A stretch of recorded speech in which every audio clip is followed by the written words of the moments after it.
You've likely been raised to be courteous, to seek consent, to wait for clear signals to ensure she's at ease. And though the motive behind this is admirable, the outcome often falls short. Because women don't give it themselves to the man who waits for they open up to the man who naturally evokes that closeness. She doesn't crave persuasion. She craves direction.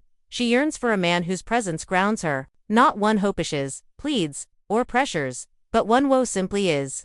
That kind of presence doesn't ask. It draws her in with certainty, not force. And when you embody that energy, you'll never need Tosk because she'll offer herself freely, eagerly, completely. This isn't some trick. It's a shift in mindset. True intimacy isn't requested. It's awakened the moment you ask. You hand away your, not because desire is wrong, but because acting from a place of dependence makes her instinctivalist, even if part of her wants to size. Here's the secret no one teaches. You don't request closeness. You cultivate an atmosphere where her walls fall away on their own. Let's be clear. This isn't about control. It's about emotional attunement. It's about helping her feel so safe, so understood, so subtly claimed that her body responds before her voice ever does. You want to connect physically. Don't begin with touch. Begin with presence, with that charged silence between you. Because women rarely say yes in response to a question. They say yes when they feel. Women say yes when something stirs deep inside them. And the manhounder stands this doesn't speak in terms of permission. He speaks in terms of invitation, one laced with a quiet magnetic edge. He says things like, "Amen, no rush. I want to see if your vibe aligns with mine." Or, "I notice the way your eyes linger even when you're trying to hide it." See the contrast. He's not pleading, he's creating suspense. He crafts a space where intimacy feels like it's already unfolding beneath the surface, without a word spoken, and all that remains is for her to step into it willingly. This is the heart of the psychological shift. True desire isn't requested with words. It's communicate through presence. You don't push her into a decision. You lead her into one her body and emotions already made. So, how does this play out in the real world? You hold eye contact just a breath longer than expected. You drop your voice, not to sound seductive, but to quiet the noise in her head. You tuck her deliberately, one hand placed on her back, not both. You lean away, not in because the man who holds his power doesn't chase. He draws heron. Everything you do should silent Lizzie. I'm not seeking permission.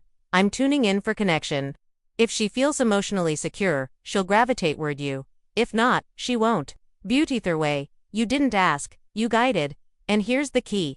When her no doesn't shake you, that's when her maybe starts to shift into fascination. Because now you're not the man who needs her to size. You're the one who knows she's free to choose.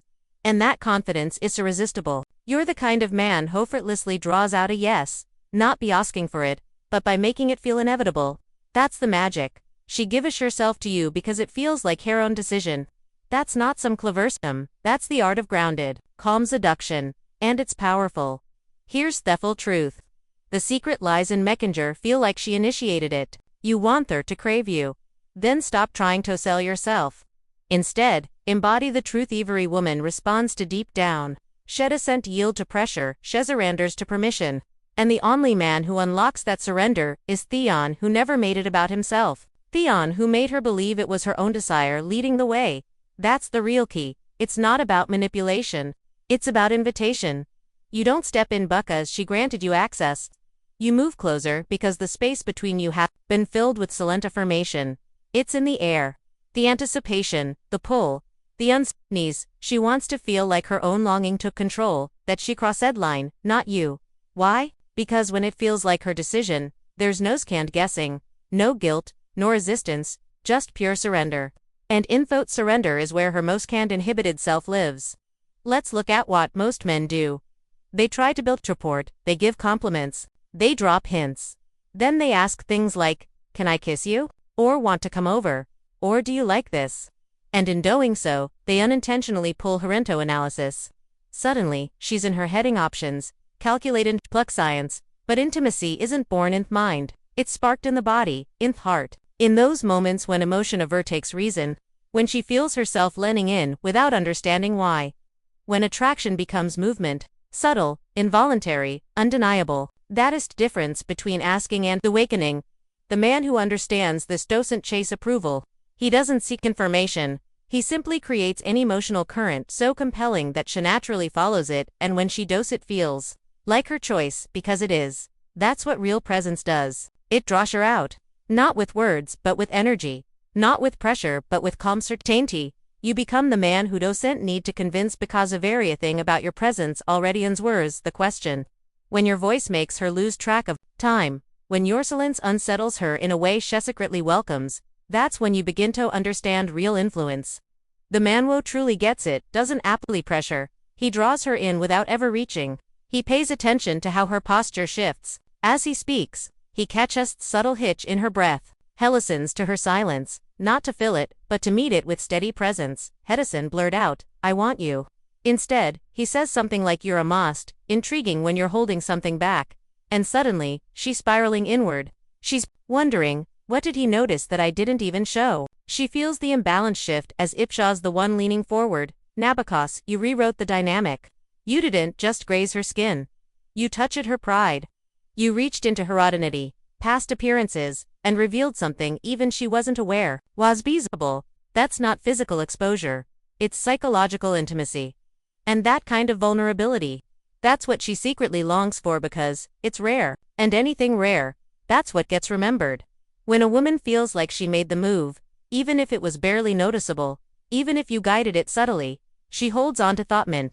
It replays in her mind over and over because it gives her a rare blend of sensations. She feels both powerful and swept away, grounded yet hungry for more.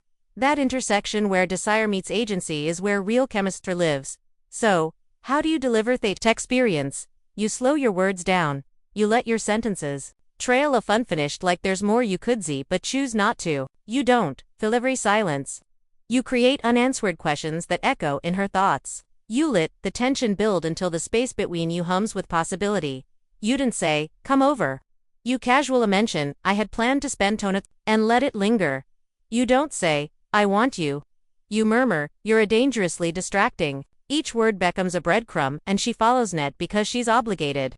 But because she's pulled by curiosity, by desire, but they need to find out what's next.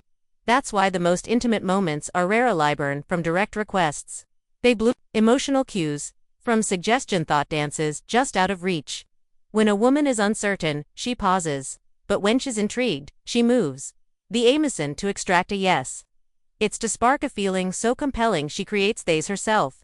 The real aim is to make her feel that not saying yes would be the moment she regrets, the opportunity she can't forget. That lingering tension is what leaves a mark. It's what keeps her coming back in her thoughts, craving more. You offered her the feeling of choice, the thrill of freedom, the illusion of being fully in control. And in return, she gave you everything, like it was the most natural, unforeseen decision she'd ever made. That's not manipulation. That's the height of psychological seduction. And the men who master this truth, they never need to ask. They simply shape the moment and let her walk across the threshold on her own. Here's the third key. When you lead with presence, Shara spends with surrender. There's Ariason, she ignored your compliment. Ariason, she deflected when you hinted at something more. It wasn't disinterest, it was uncertainty. You left her to lead, and she didn't feel safe stepping gento. That space alone. You need to understand something crucial. A woman only opens up when she feels you've already established the container. When you're holding the emotional frame without flinching, if she picks up on hesitation, overthinking, or insecurity, her body retreats, because deep down she senses, this man desires me, but he doesn't know how to guide me. And if you can't lead her on an emotional level, she will never fully trust you physically. This is the blind spot for most men. Women aren't waiting for someone to grant them permission to let go. They're waiting for a man who knows what to do with that surrender once it's offered. A man who carries presence like a steady rhythm, who moves with purpose, who paces the energy between you, like a conductor guiding music. He doesn't rely on her to make the first move. He creates such unmistakable clarity in themament that her only choice is whether she wants to step into it. Not because it demanded it, but because he made it safe to release control. And let's be clear, safety doesn't mean softness. It means certainty, confidence without tension.com, without hesitation. He's not internally asking, should I kiss her? He's tuned into the moment, he reads her energy. And when he feels the signal, he doesn't ask. He acts gently, intentionally, with unwavering focus, and in her response, he sees everything needs to know because she doesn't need a question. She needs to feel that to already know. When you lead Themament, she's finally able to exhale. She doesn't have to think or measure or defend or perform. She simply gets towed. That's when her feminine energy floods in. That's when arousal slips in before thought. That's when she reaches for you because your presence silently assured her, you're safe. I've got this, and here's the truth. Most women never truly felt what it's like to with a man who's rooted, steady, aware, completely unaffected by whether things go somewhere. They're used to men who move too fast, who seem confident until the moment things don't go their way. Then the facade cracks and sudden lies, uncertain, eager to please, trying to win her over again. That's when the attraction fades. But the grounded man, the one who speaks with intention, who listens more than he talks, who moves with quiet confidence, he becomes the anchor to her storm. And that's what the feminine craves because her energy is willed by nature. It wants to rise, to pour out, to erupt, but only when it feels the presence of something strong enough to contain it without fear. So if what you want is real intimacy, not just their body, but her openness, her essence, then slow down. Lead with calm. Let stillness do the talking. Let your gaze hold her longer than expected. Let your breath steady the space between you. Let touch guide, not grab. She will notice, she will feel you. Not just your presence, but your depth. And with the pins next. She begins to soften. She starts leaning into you without knowing we. Her laughter becomes lighter. Her hands reach for you more often. She syncs with your rhythm. And when Themament unfolds, she doesn't hold back. She offers everything. Not because she felt pressured, but because she felt chosen. Because for the first time, she didn't have to perform. She didn't have to lead. She didn't have to carry the. That is what women are silent liching for. It's not about pleasure, it's not about performance, it's a boot relief, a deep exhaling surrender. And the only man who gives her that kind of relief is the one who leads. The one who doesn't ask, is this okay? But instead holds the space with a steady presence that says, this is here for you, when you're ready.